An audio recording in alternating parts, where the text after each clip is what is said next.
ये चुनाव 10 वर्ष की सिद्धियों पर तो मोहर है ही, लेकिन ये चुनाव भविष्य के संकल्पों के लिए भी देश की जनता ने हमें चुना, क्योंकि देश की जनता का एकमात्र भरोसा हम पर होने के कारण आने वाले सपनों को, संकल्पों को सिद्ध करने के लिए हमें अवसर दिया। आदरणीय सभापति जी, देश भली भांति जानता है, देश ने पिछले 10 वर्षों में हमारे देश की अर्थव्यवस्था को 10 नंबर से 5 नंबर पर पहुंचाने में सफलता पाई और जैसे जैसे नंबर निकटता की सिद्धि की ओर पहुंचता है, एक की तरफ पहुंचता है, तो चुनौतियां भी बढ़ती हैं और कोरोना के कठिन कालखंड के बावजूद, संघर्ष की वैश्विक परिस्थितियों के बावजूद, तनाव के वातावरण के बावजूद भी हम हमारे देश की अर्थव्यवस्था को 10 नंबर से आज विश्व में 5 नंबर पर पहुंचाने में सफल।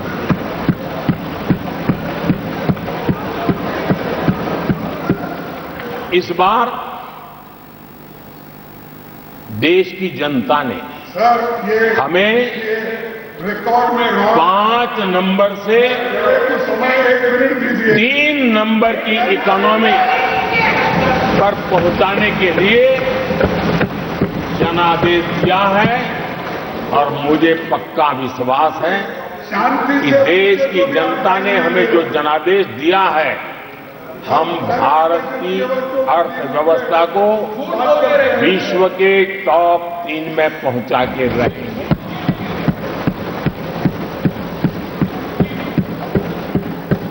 मैं जानता हूं आदरणीय सभापति जी, यहां कुछ ऐसे विद्वान हैं जो ये मानते हैं कि इसमें क्या है, ये तो होने ही वाला है,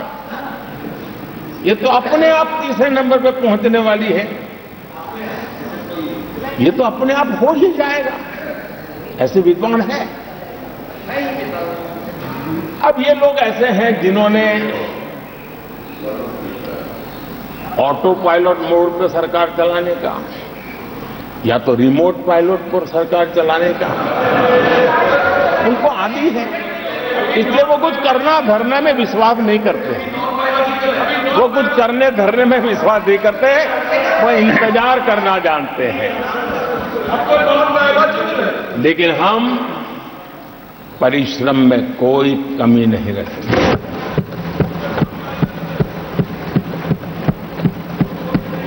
आने वाले वर्षों में पिछले 10 वर्षों में हमने जो किया है उसको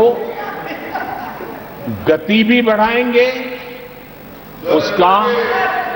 विस्तार भी बढ़ाएंगे और गहराई भी होगी,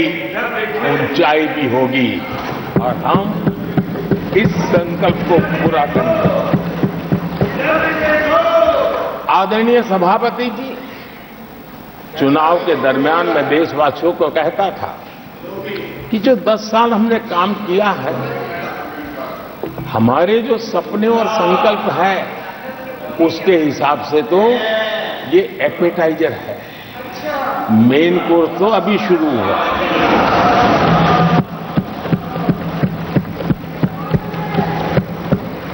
आदरणीय सभापति जी, आने वाले 5 साल मूल सुविधाओं के सैचुरेशन के और हम एक सामान्य नागरिक की जो रोजमर्रा की जिंदगी की आवश्यकताएं होती हैं, एक गरिमापूर्ण जीवन जीने के लिए जिन व्यवस्थाओं की, जिन सुविधाओं की, जिस प्रकार के गवर्नेंस की आवश्यकताएं होती हैं, हम इन मूलभूत सुविधाओं के सैचुरेशन का युग के रूप में उसको परिवर्तित करना चाहते हैं। आदरणीय सभापति जी, आने वाले 5 वर्ष गरीबों के खिलाफ निर्णायक लड़ाई के हैं। आने वाले 5 वर्ष गरीबी के खिलाफ गरीबों की लड़ाई, और मैं मानता हूं गरीब जब गरीबी के खिलाफ लड़ाई के लिए एक सामर्थ्य के साथ खड़ा हो जाता है तो गरीबों की गरीबी के खिलाफ की लड़ाई सफलता को प्राप्त करती है। और इसलिए आने वाले 5 साल गरीबी के खिलाफ लड़ाई के निर्णायक वर्ष है और यह देश गरीबी के खिलाफ लड़ाई में विजयी होकर के रहेगा। ये पिछले 10 साल के अनुभव के आधार पर मैं बहुत विश्वास से कह सकता हूं।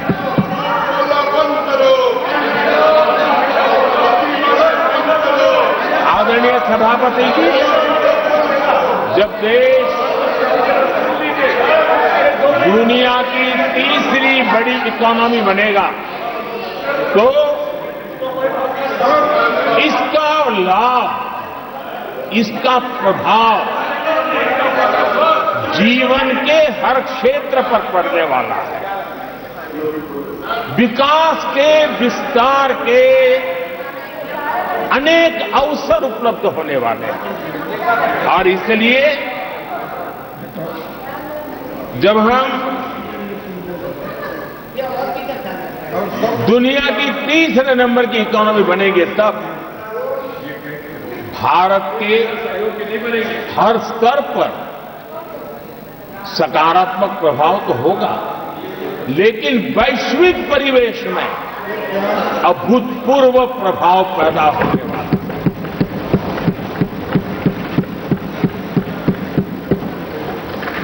आदरणीय सभापति जी,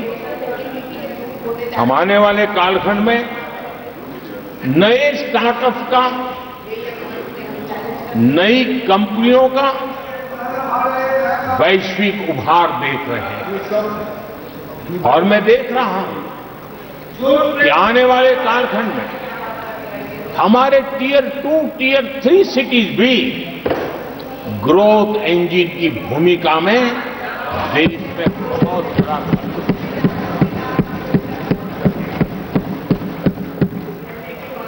आदरणीय सभापति जी, ये शताब्दी टेक्नोलॉजी ड्रिवन शताब्दी और इसलिए हम कई नए सेक्टर्स में नए फुटप्रिंट्स भी अवश्य रूप से देखेंगे। आदरणीय सभापति जी, आने वाले 5 साल में पब्लिक ट्रांसपोर्ट में बहुत तेजी से बदलाव आने वाला है और इसका लाभ भारत के कोटि-कोटि जनों को जल्द से जल्द मिले, उस दिशा में हम गंभीरता से आगे बढ़ना चाहते हैं। आदरणीय सभापति जी, भारत की विकास यात्रा में हमारे छोटे शहर खेल जगत हो, चाहे शिक्षा जगत हो, चाहे इनोवेशन हो, चाहे पेटेंट की रजिस्ट्री हो, मैं साफ देख रहा हूं कि हमारे छोटे छोटे शहर, हजारों की तादाद में से शहर भारत में एक विकास का नया इतिहास गढ़ने वाले हैं।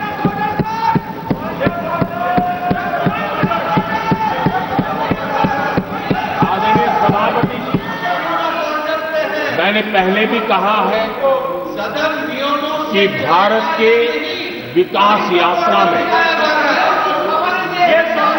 4 प्रमुख स्तंभ, उसका सशक्तिकरण, उनको अवसर,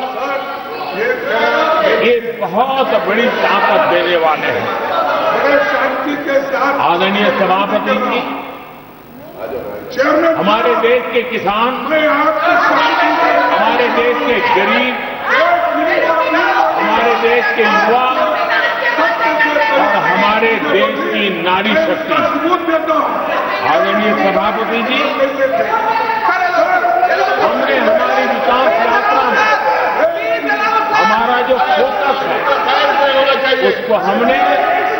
रेखांकित किया है। आदरणीय सभापति जी, यहां भी कई साथियों ने खेती